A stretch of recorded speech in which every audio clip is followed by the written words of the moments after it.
A quem é um servo ou uma serva de Deus? Isso é um filho de Deus que subordinou sua vontade à vontade do Senhor, que ele é obediente. O salmista pergunta: que é o homem que dele te lembres? Salmo 8:5. Mas justamente quando somos um servo ou uma serva de Deus, temos alto significado aos olhos de Deus, pois nada nos separa, tanto do amor do Deus vivo, como nossa maldita vontade própria. E nada nos une tanto mais com Ele do que a sua amorosa vontade salvadora em Jesus Cristo. Principalmente nos tempos finais. Servos e servas de Deus não devem, portanto, desconhecer o que Deus fará no final do tempo, da graça. O Senhor eliminará o domínio de Satanás e todos os poderes satânicos e anticristos, estabelecendo seu glorioso reino de paz. Consequentemente, o Apocalipse não é, como se afirma frequentemente, um livro fechado com 7 selos, mas um livro aberto, sendo para todos os servos e servas de Deus uma orientação e um fortalecimento na fé no Senhor Jesus, nas trevas dos tempos finais. Por isso o Senhor diz a João no final do Apocalipse exatamente o contrário daquilo que disse a Daniel, ou seja, não celes as palavras da profecia deste livro, porque o tempo está próximo. Capítulo 22, 10. Em outras palavras, quero tê-lo aberto.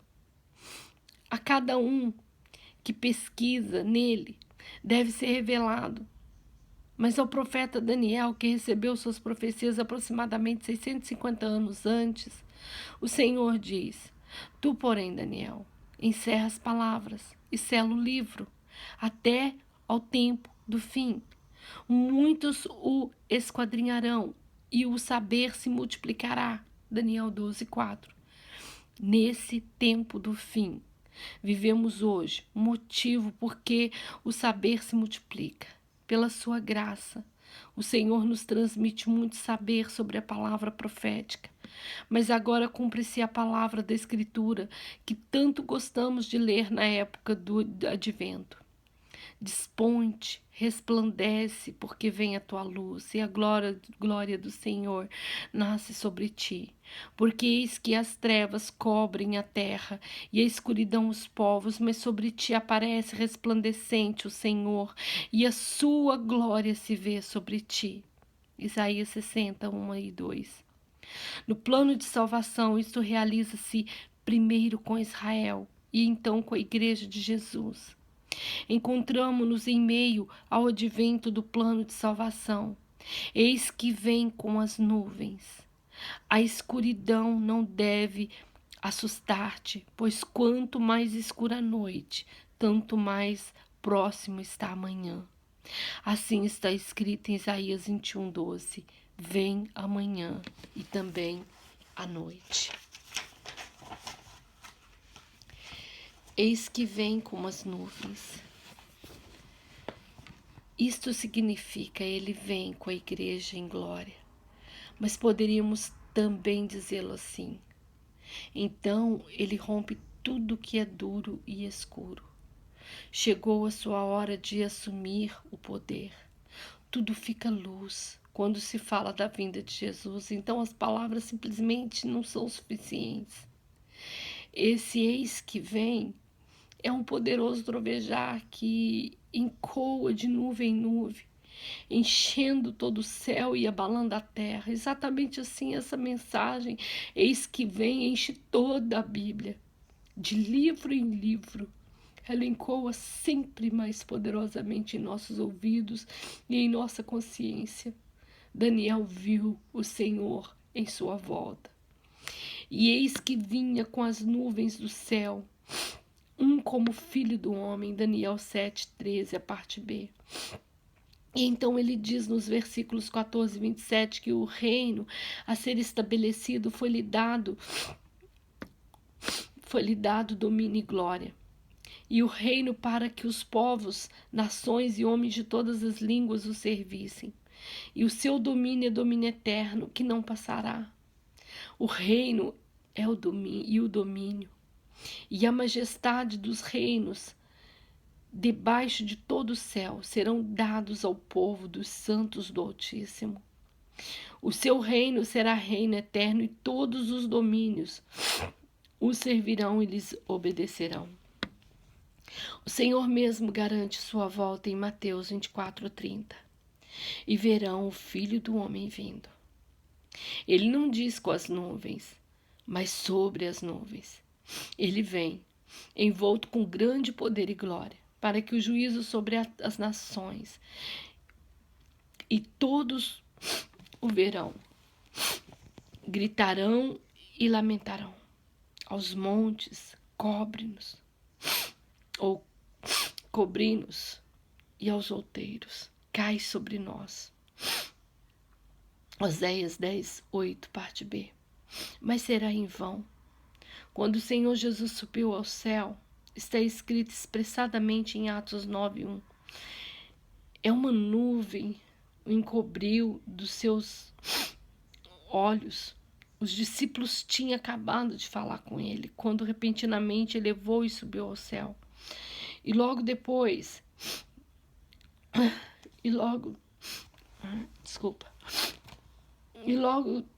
2 homens vestidos de branco se puseram ao lado deles e disseram: esse Jesus que dentre vós foi assunto ao céu, assim virá de modo como viste subir. Atos 1:11.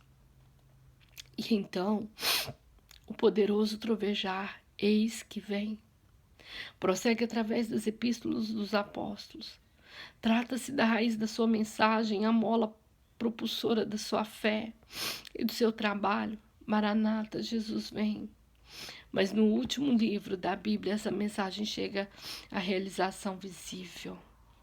Deus envia um anjo ao seu servo João para lhe explicar esse apocalipse de Jesus Cristo, que excede em muito a nossa capacidade de compreensão. No contexto original é dito literalmente que ele enviou seu anjo. E lhe mostrou isso através de sinais. O serviço desse anjo foi muito difícil, pois era necessário estabelecer o contrato entre a capacidade de compreensão de João e os acontecimentos eternamente válidos. O Apocalipse de Jesus Cristo. Isso parece ser algo impossível, mas esse é justamente o milagre da revelação de Jesus Cristo no livro de Apocalipse, que foi mostrado a João em Patmos, e que nem olhos viram, nem ouvidos ouviram, nem jamais penetrou em coração humano, que Deus tem preparado para aqueles que o amam. 1 Coríntios 2:9, parte B. De tal maneira que ele pudesse compreendê-lo. Sim, ele não somente pode compreendê-lo, mas também escrevê-lo. João mesmo confirma esse fato inimaginável, que também viu o Apocalipse, o qual atestou a palavra de Deus e o testemunho de Jesus Cristo. Quanto a tudo o que viu, versículo 2. Humanamente, uma impossibilidade, mas assim era também muitas vezes com os profetas da antiga aliança. Por exemplo, em Miqueias 1, palavra do Senhor que em visão veio a Miqueias, moratista, nos dias de Jotão, Acás e Ezequias, reis de Judá, sobre Samaria e Jerusalém. Compare também Isaías 1, de 1 ao 2, e Obadias 1, de 1 a 1. Foge ao nosso conhecimento como os profetas e João ouviram ao mesmo tempo, viram a palavra de modo que puderam captá-la e escrevê-la. Mas se já o diabo pode mostrar o Senhor Jesus em um monte, sobre um alto monte, todos os reinos do mundo e sua glória, quanto mais esse anjo enviado por Deus pôde tornar o incompreensível compreensível e o invisível visível para João. Também nós dependemos de tais serviços de anjos. Em Hebreus 1:14 está escrito dos anjos de Deus, que eles são enviados como espíritos ministradores para serviço a favor dos que hão de herdar a salvação. Como um rei tem a sua corte, assim o Senhor elevado tem os anjos à sua disposição. Anjos anunciaram o nascimento de Jesus, Lucas 2. Um anjo veio e confortou Jesus quando ele lutava no Getsêname, já estava próximo da morte, Lucas 22, 43. Na manhã da Páscoa, anjos estavam junto ao sepulcro vazio e anunciaram sua ressurreição.